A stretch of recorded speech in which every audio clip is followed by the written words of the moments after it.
Welcome back, everybody. It is your boy Welly F, aka Moriarty, and you are tuned in to Get Well Soon. I'm here to grit my teeth at a topic that I kind of already knew was going to make itself more prevalent with this recent categorizing of essential workers versus non essential workers. Obviously, being considered essential and non essential can be offensive to some. There are some that will take pride in the fact that they work essential jobs and they don't have to worry about relying on daddy government to provide their next meal or paycheck. There are some people that are totally okay with quote unquote sacrificing their health to go out into the workforce to keep the economy going.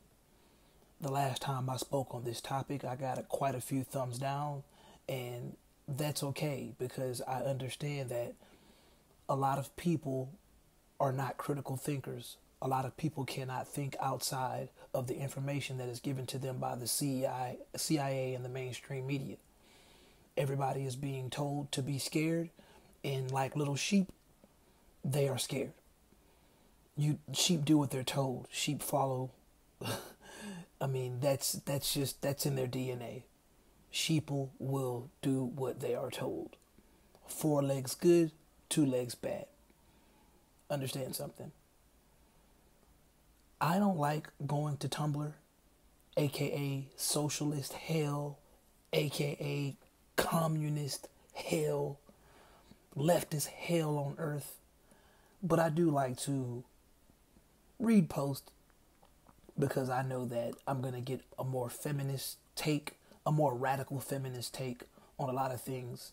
So I advise if a person is just trying to understand the younger female generation and also even female dating strategies as well. You know, those are places to go to where women they feel like they're in a safe space. They just splat out all their business. I mean, it's no different from what we do on YouTube. We say what we say, and if somebody's open minded enough to listen, they listen and they can take whatever they want to take from it. Long story short, I saw this post and I found it a little interesting. It reads, "Fuck all this essential retail workers are heroes bullshit. Essential retail workers aren't heroes, they're hostages.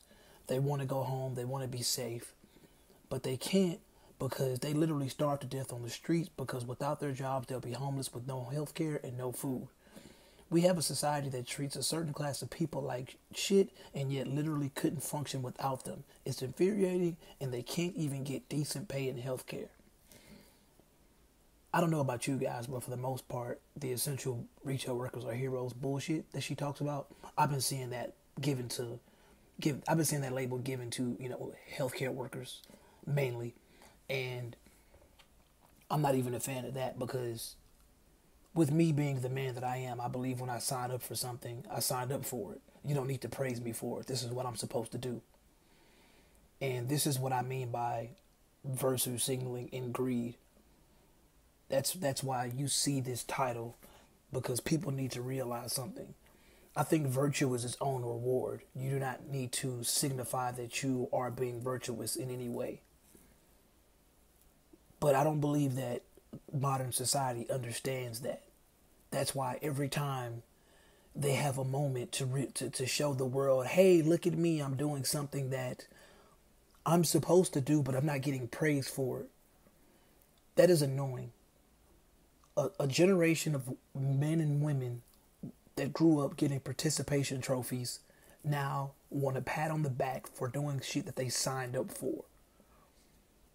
We don't need to give hand claps to anybody that does not necessarily deserve it.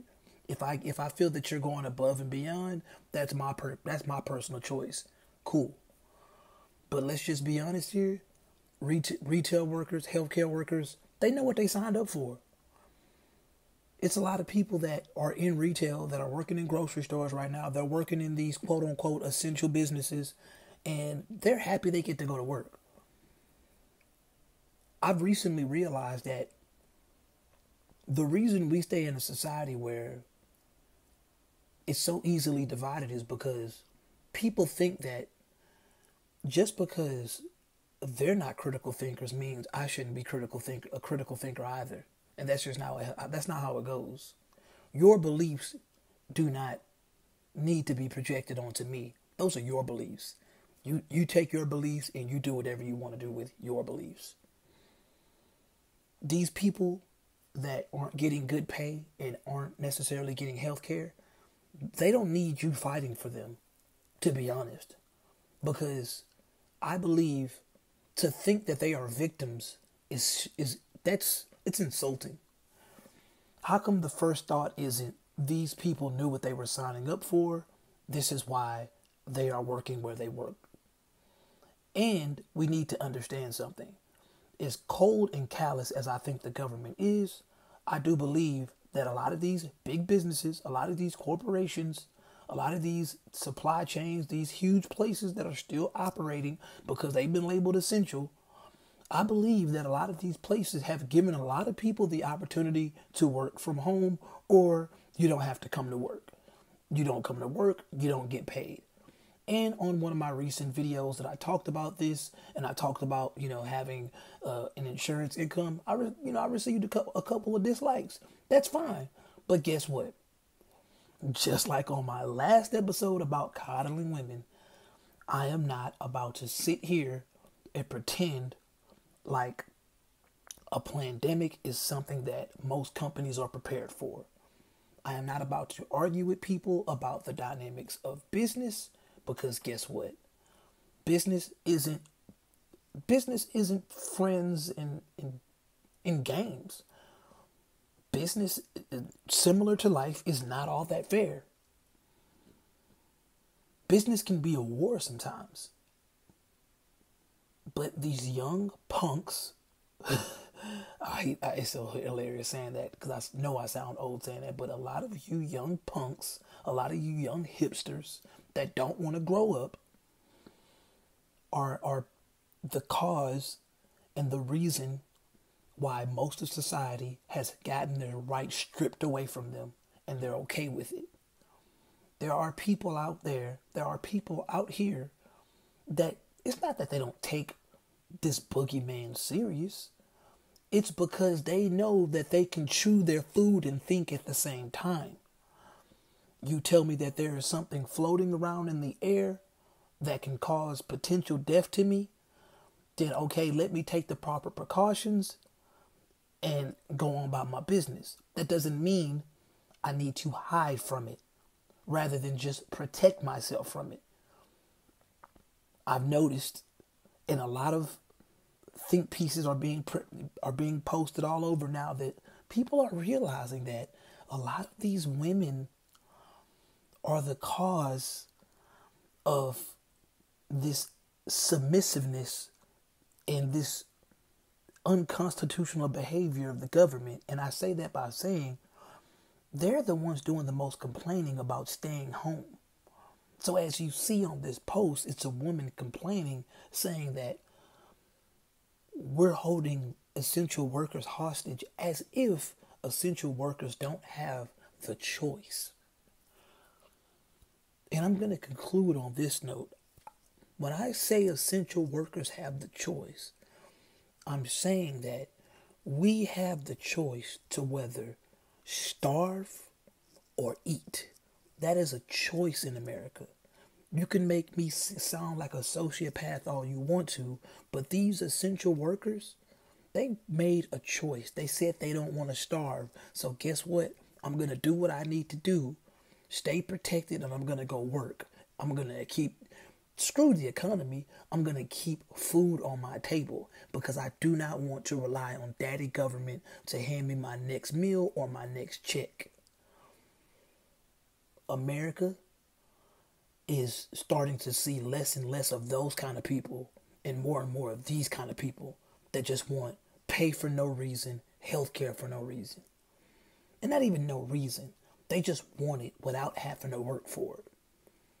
That's why in 20, 30 years, this country will go through a socialist move.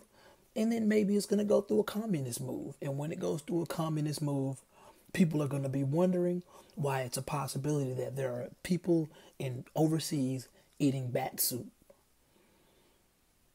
And do I believe that the whole bat soup thing is true? I don't know.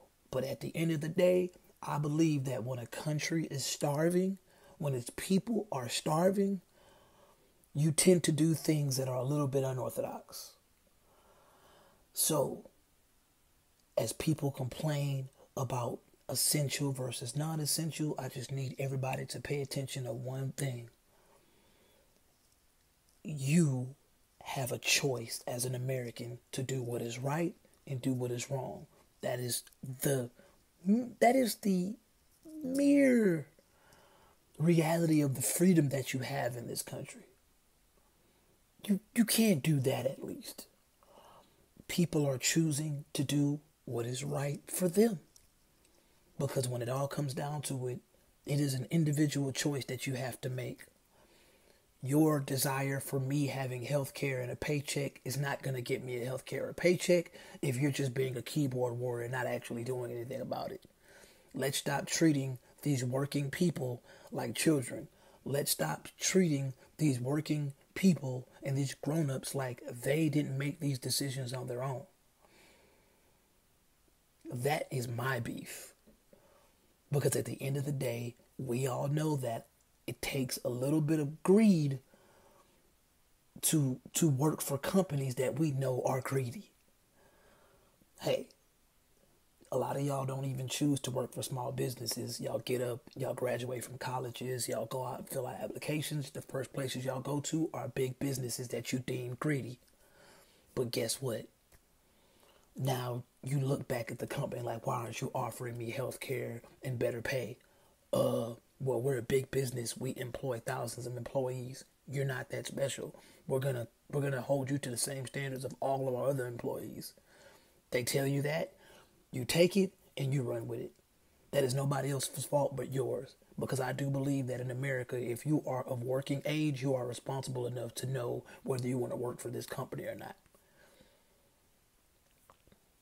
Make sure you rate, comment, and subscribe. It is always nice talking to you. And if you want to leave me a thumbs down like you did last time, that's fine. But just know what? We will meet again.